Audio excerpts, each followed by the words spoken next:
happened to be following someone on Instagram. Her name is Elise, and she is a competitive skier and a bodybuilder. And she was taking on clients at the time.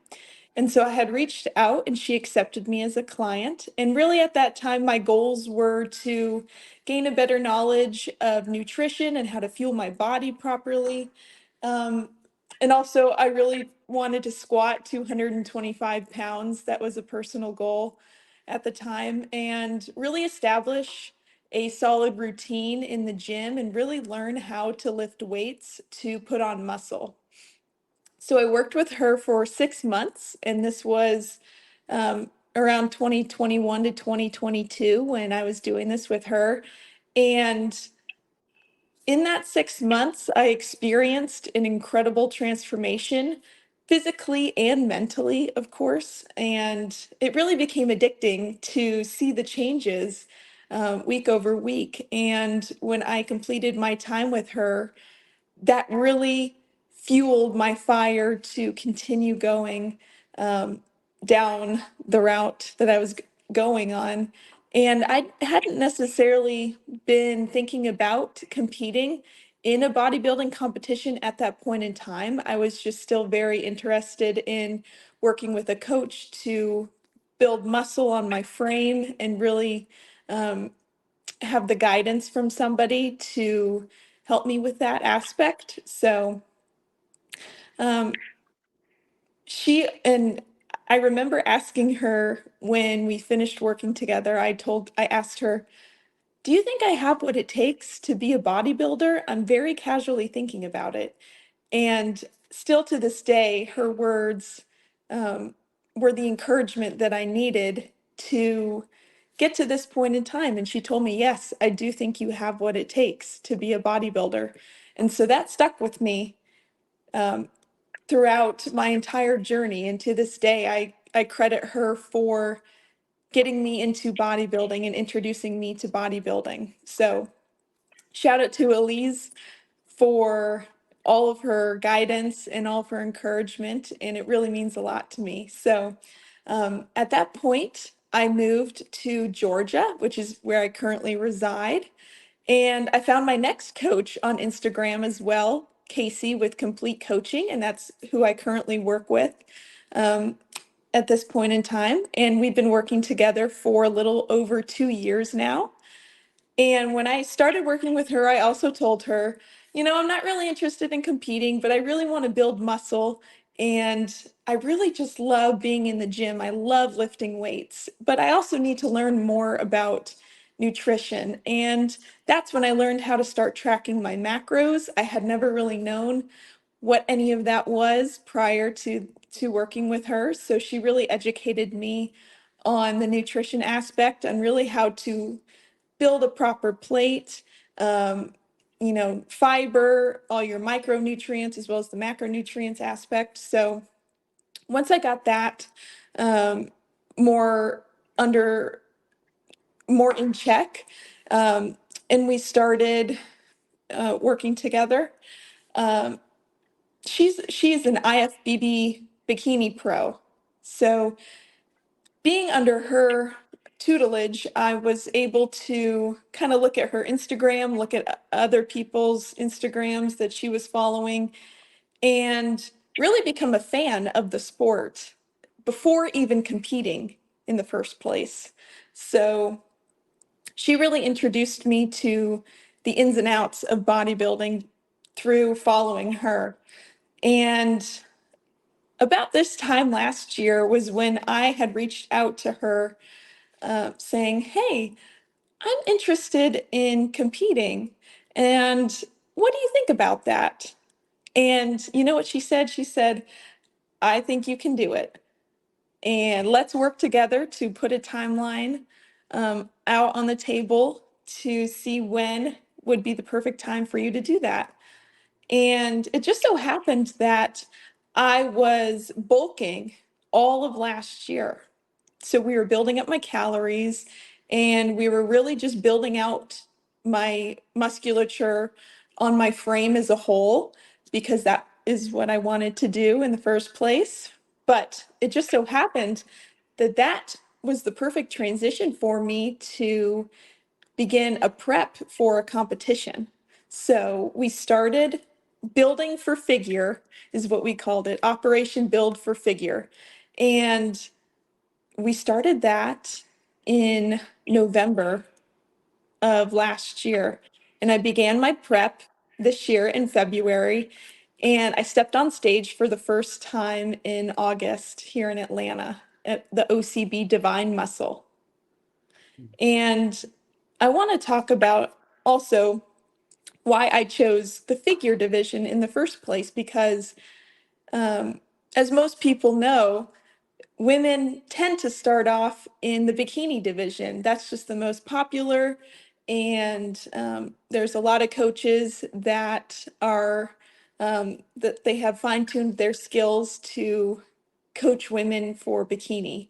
But as I said, last year we were bulking and growing in the gym. And so when we evaluated my physique, we had seen that my lats and my back muscles were growing quite significantly, and my frame is better suited for figure.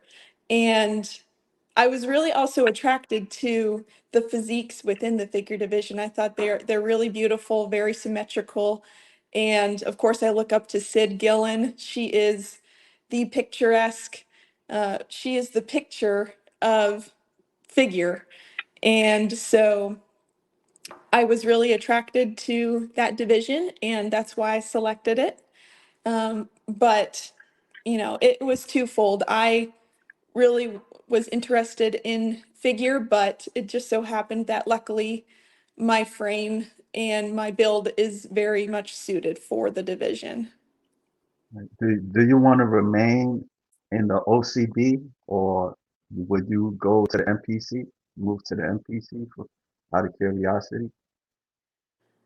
That is an interesting question. I will say what attracted me to compete in the OCB in the first place is because it is all natural. And because I grew up in Colorado, I also live a very natural, holistic lifestyle. And OCB was the perfect fit for me to align with my principles. And I might be interested in competing in a natural NPC show. And I've seen Okay. online that those have gained a lot of popularity recently in the last couple years, I want to say. And I know there was one in Atlanta just a week after my first OCB show where they did the Atlanta all natural NPC show.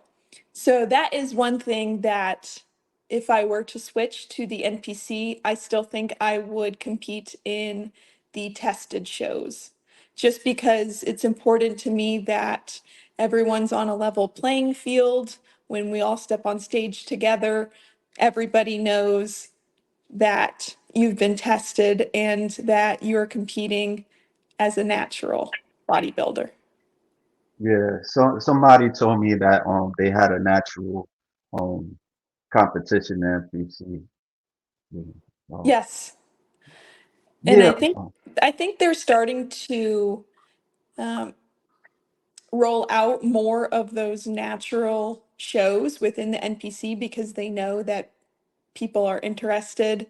And um, kudos to them for doing that. That's amazing that they're giving natural bodybuilders more opportunities to compete in tested shows. So that's very exciting to see. so you do like holistic, um, like are you like a vegan, or like you do yoga or something like that? Well, when I lived in Colorado, I definitely took advantage of everything that it had to offer in terms of being out in nature. I loved hiking and skiing and kayaking out on the water. And yes, I actually had a neighbor that was a yoga instructor. So I went to a lot of her classes, and I love tubing. So in the city where my college is located, there's a creek that runs right down the middle. And I actually did this when I went to my Colorado OCB show a couple weeks ago. But everyone brings tubes in their car, and you walk to the top of the creek and you get in your tube and you float all the way down. And it's just the perfect thing to do on a hot summer day. So I have very fond memories of doing that with my family. Um, and to touch on the nutrition aspect, I'm not necessarily a vegan or a vegetarian, but I do try and be very mindful of the products that I purchase and the ingredients. And, I don't do dairy, but that's about it in terms of any restrictions for my diet. But I try and eat whole natural foods, and that's what I find um, really fuels me the best. What was like your toughest part of your of getting ready for your competition? Your first competition. I'm sorry. I gotta Yes, be my first specific. competition. Yes. Yeah. So I would say the most difficult part was sometimes it was the cardio. I would say most of the time it was the cardio because um, I really didn't do a lot of cardio when I was working with my coach, just because we were in a building phase, trying to, I was eating in a calorie surplus. I was trying to put on a lot of muscle. So we weren't necessarily doing a lot of intense cardio. And I would say it would switch off between the cardio just being a bit strenuous for me, but also some days where I just had really low energy. But you still have to juggle all of life's, different responsibilities, because life just doesn't stop when you're in prep. You can't put other things off to the side without them suffering, of course. But, I still had to uh, maintain my household. I still have relationships, a marriage to pour into. I still have a job and a profession that I need to, be present for and give my best effort towards. And also meal prep all my food, go to the gym to do my training, go to the gym a second time, most often to do my cardio. Um, make sure that I'm giving my friends and my family um, the love and support that they also need during the time that I was in prep. And funny enough, we also moved. We moved during my prep. So my husband and I bought our very first house a couple months ago. So I would say juggling all of that, juggling life's responsibilities on top of prep was definitely the most difficult aspect, just because that was a new situation for me.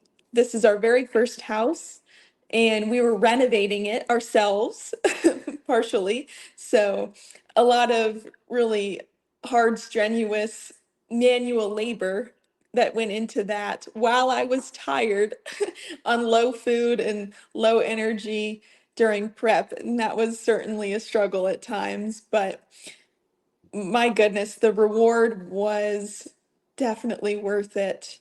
And it's really fulfilling to look back on the 6 months that I was in prep and say, well, every single day I worked as best as I could. I gave my best effort in most every aspect of my life, and it got me to the point where I won my pro card. And that was, of course, a very lofty goal of mine that I set for myself when I realized that I was going to be competing this year, and I knew the rules and the regulations around OCB shows, where if there's a minimum of 5 competitors within your division, then you would be awarded a pro card if you were to win that division. And so um, I placed second in the open figure division at the Divine Muscle Show, which was my first show. And so Oh, it was so close I could taste it. That second place really fueled me to continue for that second show.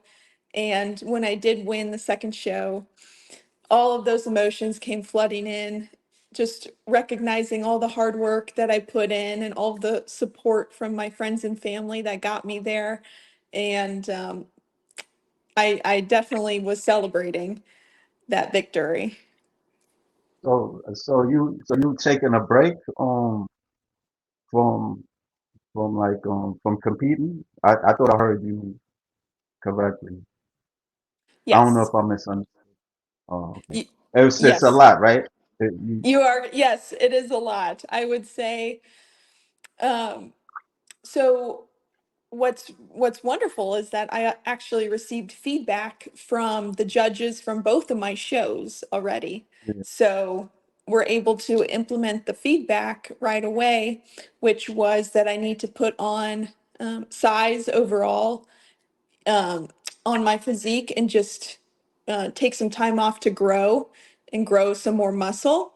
Um, okay, so that prompted us to jump right into the off season rather than try and stay in prep and continue for a pro debut because and I appreciate this from my coach, and her rationale is that when I do step on stage again for my pro debut, um, she wants me to look undeniable. And of course, um, I'm very, very proud of the package that I brought to my first two shows, but I know that there is more room for growth within my physique. And I'm just so excited to see how I can improve um, from now until my pro debut show, which is just so surreal to say. So um, I love these pictures. I'm so proud of these pictures. how And tall are you?